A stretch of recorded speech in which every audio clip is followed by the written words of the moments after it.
Hello and welcome back to Rev Endurance Sports and an opinion piece more than anything else. It's not based on any facts. I don't have the unit in my hands. I didn't get it a month before release or any of that stuff like DC Rainmaker, Shane Miller, and some of these other channels that I've watched. But I did want to give you, just from my perspective, from my personal use.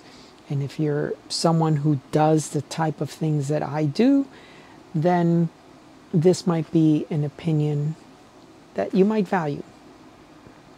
The 1050, Garmin 1050 was just released. Now, I own the 1040 Solar. And while some folks may think the Solar was an extra gimmick or an extra expense, I honestly think it's really worth the money on the 1040 Solar. I get ridiculous battery life out of that 1040 Solar. So with the 1050 release, I almost tuned out immediately when, I believe it was Shane Miller, it was the first review that I saw, and he said no solar option on the 1050. So I almost completely switched off there, but I said, well, let me keep listening, because I think the solar option, for someone who lives in Southern California like myself, for someone who lives in another very sunny climate type of place, you gain back hours on your longer rides. And I think it was maybe DC Rainmaker. Sorry, I've watched like three or four. I get them mixed up. That's not what's important. What's important is what they said. And what they said was you have to choose either brightness or battery life. So the new 1050 has a very bright screen. And of course, that is a battery hog. It has gone up in weight, I don't know, 30 grams or so, because it's the increased size of the battery. But this is one of those situations where it just frustrates me. It's like bikes.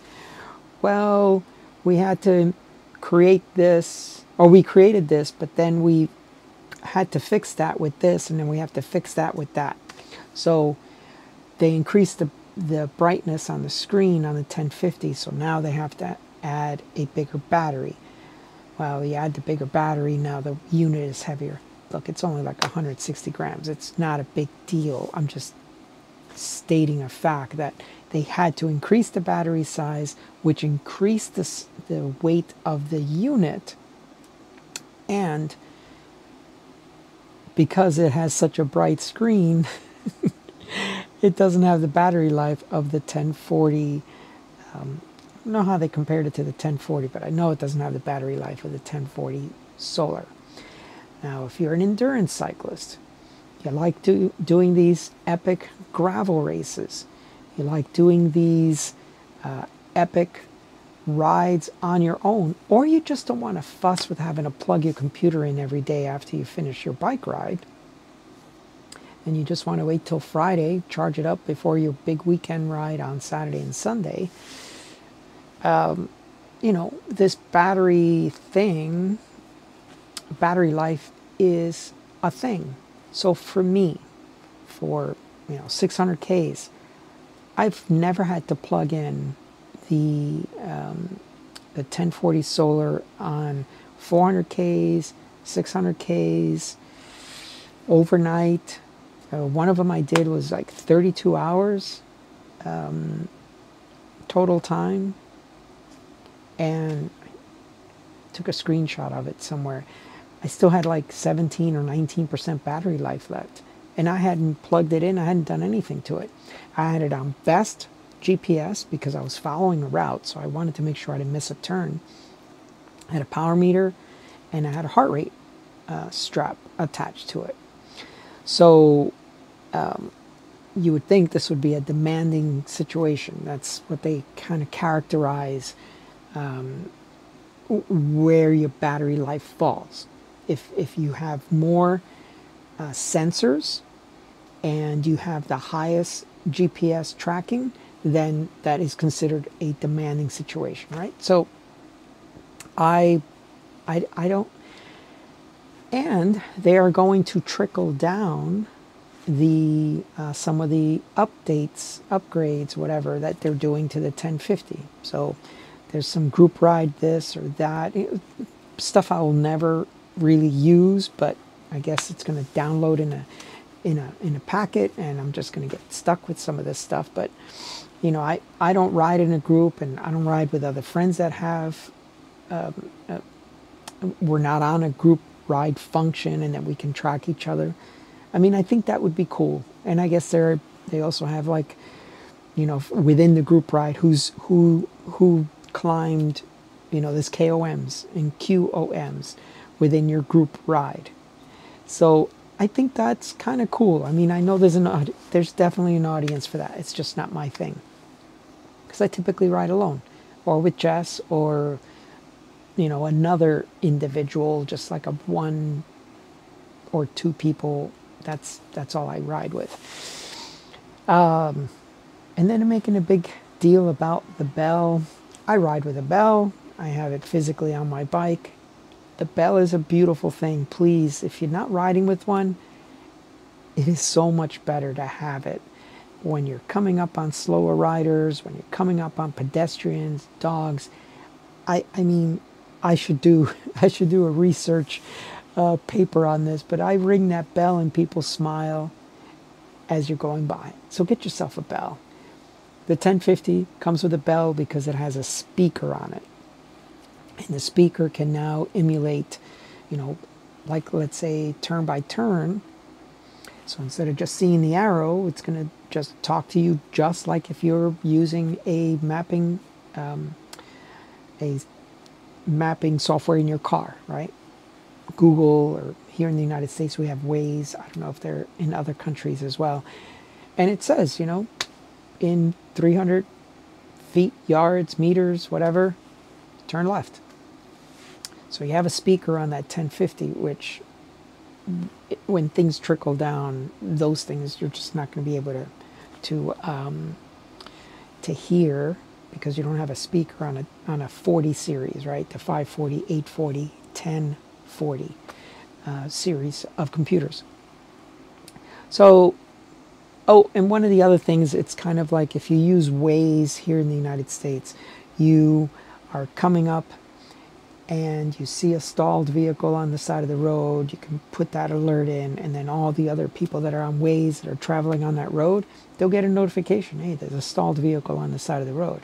And you up or down vote it. Yes, it's still there. No, it's gone. And then eventually that just dies off. And that's what they say that they have now for these road hazards, like if it's a pothole or, you know, an annoying dog who's always loose and out of the yard chasing you down on a gravel road that you think is, you know, wow, this is such a great gravel road, but that dog, every time I got to go by there. So you can put that in as an alert and tell people behind you that, or I don't know how long it's going to last on that route, but apparently after a certain amount of time, it'll just die off. But I didn't really see any reason. Like when I first saw the announcement, I was like, oh, cool. A new 1050, a new flagship computer. And, you know, now, you know, Jess and I will both have top level computers because we need the battery life. But the first thing I heard was no solar, reduced battery life. So I've got a physical bell, so I don't really need that. And what were some of the other? Oh, but now if you haven't purchased a computer in a long time, you know, this is going to be great, right? The operating system is super fast on it. You know, you could see everyone that's kind of doing demos on it. And one of the other things, like you can share, like in the old days, there used to be an app that you just used to bump your phone and it would transfer your contact information. Well, I guess now you can transfer the ride. You could share the ride with someone. You show up at a meet at the coffee shop and you're like, oh, I don't have the route. Okay, well, here it is. And you share it from Garmin to Garmin. But what I wanted to say is the 1040 and the 1040 solar apparently are going to run on a parallel track with the 1050. So if you're on the fence as to whether you should buy a 1040 or buy the 1050, I don't see that the 1040 is going to go on sale just because the 1050 has been released. But I don't know what Garmin's going to do. But if you do see it on sale, I would probably pick up another 1040 solar than buy the 1050. When you put the two screens side by side, yes, that 1050 screen is much brighter. It seems to be more responsive because of the dual core processor, blah blah blah. But I just don't see it just because it's new to me. I mean, just because it's new to the market, to me, it's not an upgrade. Does that make sense? It's kind of the same thing with other things, power meters or whatever. They may be new to the market, but they may not be an upgrade for my purposes. So those are my thoughts. As again, disclaimer, I don't have a computer. I have no skin in the game.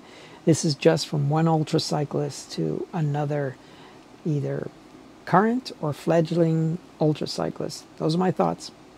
Let's hear your thoughts. Have you recently purchased a 40 series computer, 540, 840, 1040, and think, oh, geez, now they got the 1050. I feel like I should have waited. Or are you on the fence? And which way are you going to lean now after watching my video? Okay, that's all for today. Please like and subscribe. We'll see you up the road.